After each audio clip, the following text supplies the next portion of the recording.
చెగువేరా కథం శేషేంద్రుడి పదం నీ బలమై చలో సైనికుడా చలో అలు పెరుగని గళం మన అందరి బలం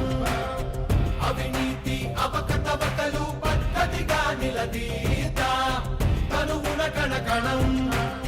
జనసేవకు పణం సంక్షేమం సమకూర్చేలా శ్రద్ధగా మన పని చేద్దాం రా సైనిక కదలి రా